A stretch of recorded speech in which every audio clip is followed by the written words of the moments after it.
Průvodce mobilní aplikací pro žáky a rodiče. Mobilní aplikace Škola online je pro žáky a jejich zákonné zástupce cenným pomocníkem.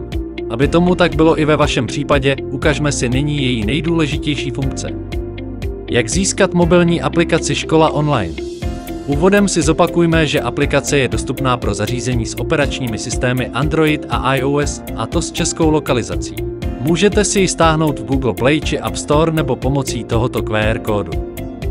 Kalendář, zprávy a rozcestník. Po přihlášení do účtu vidíte kalendář probíhajícího týdne s rozvrhem aktuálního dne. Odtud se můžete rovnou podívat na informace o jednotlivých hodinách a během nich udělených známkách.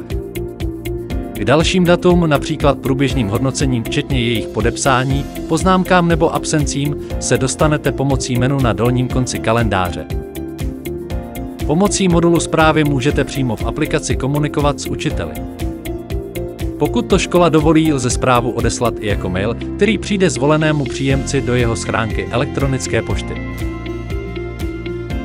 Rozcestník vyvoláte ťuknutím na ikonku s rozsypanými čtverečky. Pojďme se teď podívat na nejdůležitější funkce aplikace. Průběžné hodnocení. Přehled hodnocení si zobrazíte pomocí ikony Průběžné hodnocení. Přehled uvádí všechna hodnocení za aktuální období, které lze změnit tlačítkem s protisměrnými šipkami. Jestliže vaše škola umožňuje podepisování hodnocení, můžete prstem posunout záznam s hodnocením vlevo a potvrdit jej příslušným tlačítkem. Podpis jde připojit i na detailu hodnocení ťuknutím na tlačítko Podepsat. Hodnocení jde podepsat i hromadně. Ta nepodepsaná označuje červená tečka. Podpis k nim připojíte tlačítkem Podepsat všechny. Hodnocení v předmětu. V modulu hodnocení v předmětu najdete pro zvolené období seznam předmětů podle rozvrhu žáka a u každého z nich výpis zadaných známek, procent, bodů nebo slovních hodnocení. Náš tip: notifikace. Bojíte se, že vám nějaké hodnocení unikne? Mobilní aplikace vás sama upozorní takzvanou notifikací. Pokud na ní poklepete, zobrazí se potřebné informace.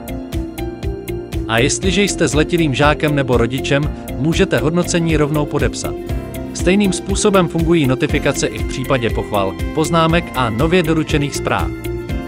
Chování. Přehled všech pochval, poznámek a výchovných opatření naleznete v modulu Chování.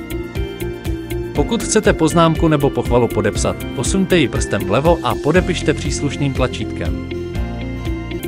Omluvenky. Samostatným druhem komunikace jsou elektronické omluvenky.